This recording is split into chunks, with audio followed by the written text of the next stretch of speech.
Welcome to Amir Shakil 5858, the War and Love Report. I am Amir. Good name.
A Ukrainian maritime drone struck a Russian ship in the Black Sea, the second in 2 days. Ukrainian video purports to show the drone packed with explosives moments before it hit the oil. The Russian video shows a Russian warship hit by what's believed to be sea drones at its naval base in the Black Sea. And Moscow has pointed the finger at Kyiv. Comes as Ukraine's president says its military were pushing onwards with its counter-offensive, despite facing fierce battles in the country's east and south. On the front line, the battles are hard. The occupiers are trying to stop our guys with all their might. The attacks are very brutal. Kupiansk, Liman, Bakhmut, Marinka, Avdiivka sectors, southern sectors. It's hard everywhere. But whatever the enemy does, it's the Ukrainian force that dominates. In the Ukrainian city of Kherson, these residents are dealing with the aftermath of Russian shelling pounding the city overnight, which struck residential buildings, a public transport service, and the city's landmark St. Catherine's Cathedral. The child was in the bathroom, and I was lying on the couch. At first, I didn't understand anything. Then I was screaming from the shock. Shock. Elsewhere in Ukraine, Russia's defense minister Sergei Shoigu visited a central combat zone on the front line. Just days after the country's top general, Valery Gerasimov, also saw troops in the southern Zaporizhia region. Moscow's defense ministry also claimed to have repelled an attempted Ukrainian attack on Crimea, which it annexed from Kyiv in 2014.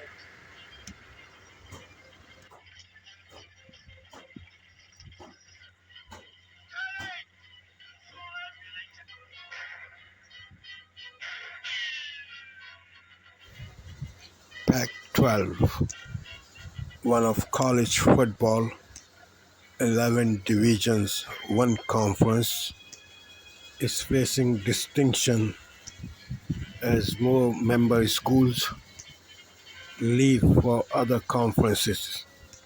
The Big Ten will expand to 18 teams next year, with addition of Oregon and Washington. The Big 12 will add Arizona, Utah, Arizona State, and Colorado.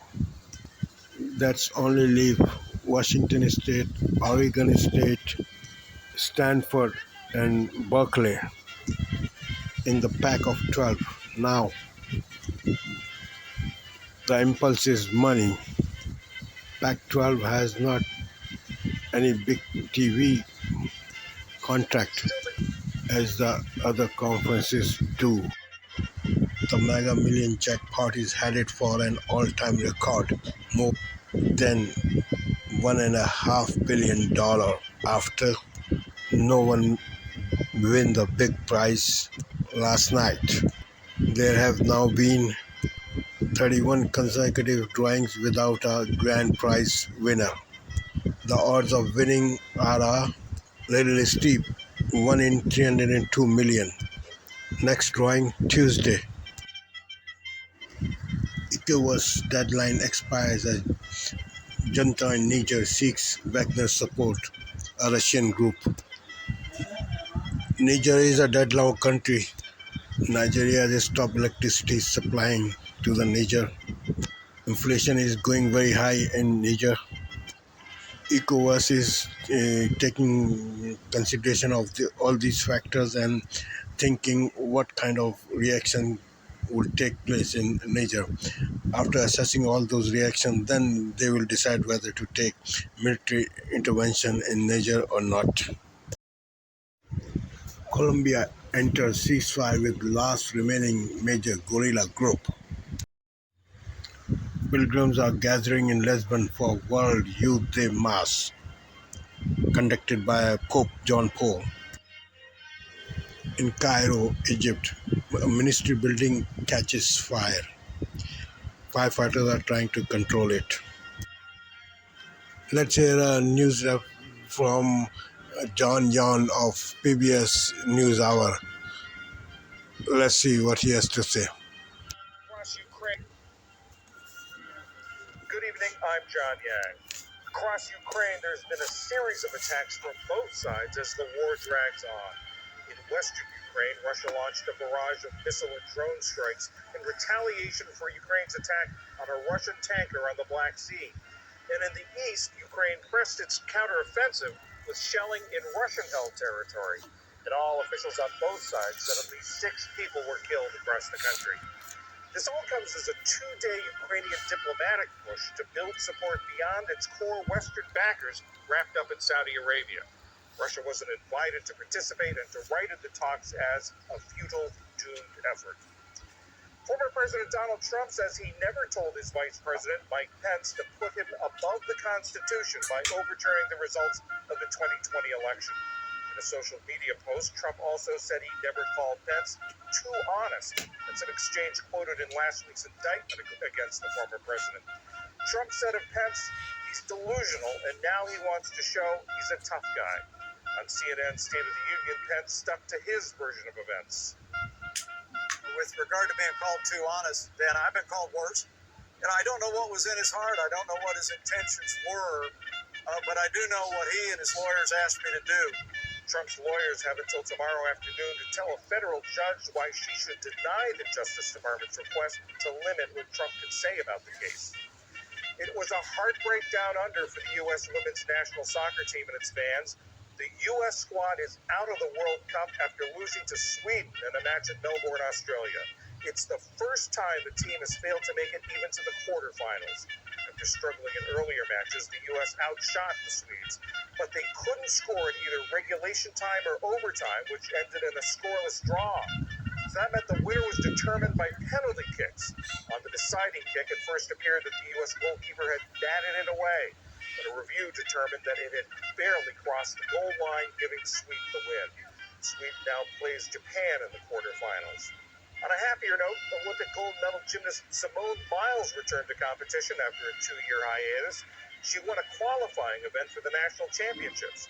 She ended her routine with a vault so difficult, she's the only gymnast to complete it since she introduced it in 2021. It was her first appearance since withdrawing a quarter of the way through the team final at the 2021 Tokyo Olympics. She said at the time she wanted a break to focus on her mental health. Still to come on PBS News Weekend, knocked down, a heartbreaking loss for the U.S. women's soccer team, and a chef embraces his heritage and wins diners taste buds. This is PBS Weeknights on PBS. New York City has long been a city of immigrants, living up to the words on the Statue of Liberty in the city's harbor. Give me your tired, your poor, your huddled masses yearning to breathe free. Alone among major U.S. cities, New York has a legal obligation to offer shelter to everyone who wants it. But the current influx of migrants and asylum seekers is putting that to the test. They came from around the world, making often dangerous journeys to a city they hoped would offer them better lives. What they found is a city whose migrant crisis is at a breaking point. An intake center at the historic Roosevelt Hotel in Midtown Manhattan has been filled to overflowing. Many have been sleeping shoulder to shoulder on concrete sidewalks. Mayor Eric Adams has called for federal assistance. We need help. We need help, and it's not going to get any better. We put buses there for cooling systems, but it's just not sustainable. City officials say the shelter system has been overwhelmed by the nearly 100,000 migrants and asylum seekers who have arrived in New York since spring 2022. Further complicating things, Republican governors like Greg Abbott of Texas have been sending thousands of migrants to New York City and other so-called sanctuary cities. In addition to financial help, Adams is asking the federal government to expedite work permits. But some advocates say a longer-term solution is needed. We need to actually stop doubling and tripling down on broken systems like our emergency shelter system and actually invest in getting people out of emergency shelter and into permanent housing. New York's guarantee of housing is the result of a lawsuit from the Legal Aid Society more than 40 years ago. This week, Legal Aid threatened to take the city back to court. Jasmine Garst is a New York-based correspondent for NPR. Her work is focused on immigrant communities. Jasmine, we've seen pictures. We were able to show pictures of what a television camera can see, but it can't see everything. You've been there. You've been to these centers. You've been to the sidewalks around these centers. What have you seen? What have people told you down there? What we've seen is that the shelter system is overwhelmed. They said they're at capacity. When I was at the Roosevelt Hotel, which served as intake center, there were people who were sleeping outside, had been sleeping outside for 4, 5, 6 days during a heat wave, and they were just waiting for intake. Is this just an issue of volume, or is there another problem going on here? Well, New York City is undergoing a housing crisis. This one problem compounding with another. I have spent quite a bit of time with homeless encampments of migrants and asylum. I am thankful to all news resources for their continuous cooperation. I am also thankful to the viewers for their privilege of time. Have a good night.